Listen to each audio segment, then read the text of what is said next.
সেইটো সঁচা মানিব লাগিব। গতিকে প্ৰথম কথাটো হ'ল কি আমাৰ বিধায়কসকলে আমাৰ আইসকলে বিভিন্ন ডিষ্ট্ৰিক্টত সমষ্টিত গৈছে বিধায়কসকলৰ ওচৰত তেখেতসকলে সহায় কৰিব বিচাৰে কোনোবাই কোনোবাই সহায়ো কৰিছে কিন্তু পিছ মুহূৰ্ততে আকৌ লাহেকৈ পিছুৱাই যায়। কিয় পিছুৱাই গৈছে? একমাত্ৰ মুখ্যমন্ত্ৰীয়ে যিদিনাখনে গেছ ক'ব অসমৰ এই 126টা সমষ্টিৰ একেলগে দৌৰি থাকিব, মন্ত্ৰী দৌৰি থাকিব, কাউন্সিলৰ দৌৰি থাকিব।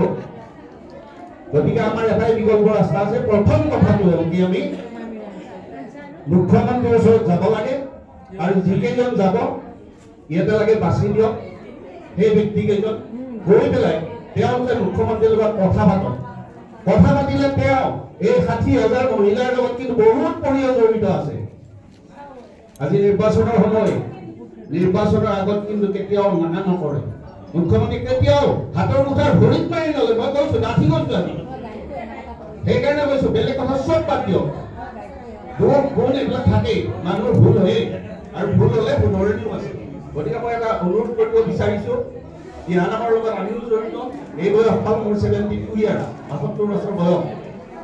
মই দূৰে দূৰে অকণমান সোমাই আছো যদিও ভিতৰত সোমোৱা নাই, দূৰে দূৰে মই আছো।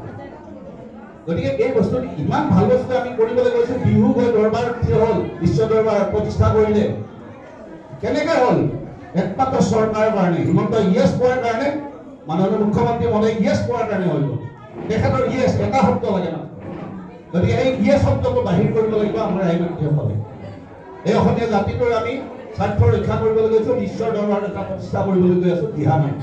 গতিকে মই এটা অনুৰোধ কৰিব খুজিছো মুখ্যমন্ত্ৰীয়ে প্ৰথম পদক্ষেপ আজিৰ পিছত প্ৰথম পদক্ষেপটোৱে হওক মুখ্যমন্ত্ৰীৰ ওচৰত যোৱা আৰু মুখ্যমন্ত্ৰীৰ ওচৰত আমাৰ লিগেল এডভাইজাৰ আদি কৰি আমাৰ মাননীয় সভাপতি লগতে আইমাতৃসকল যিকেইগৰাকী কেন্দ্ৰীয় সমিতিত লাগি আছে ওতঃপ্ৰোতভাৱে দিনে ৰাতিয়ে কোনো খোৱাৰ ঠিক নাই, টোপনিৰ ঠিক নাই, ৰাতি 3টা বাজে 2টা বাজে 2:30 বাজে দেখি আছো শুনি আছো।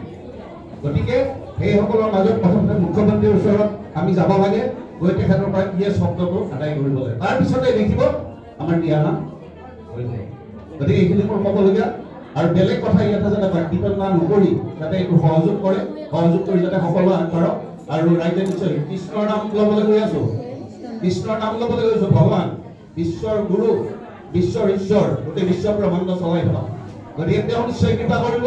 এতিয়া মুখ্যমন্ত্ৰীক লাগে আমাৰ মুখ্যমন্ত্ৰীৰ ওচৰত যোৱাটোৱে এতিয়া প্ৰথম পদক্ষেপ বুলি ধৰিলো। ধন্যবাদ।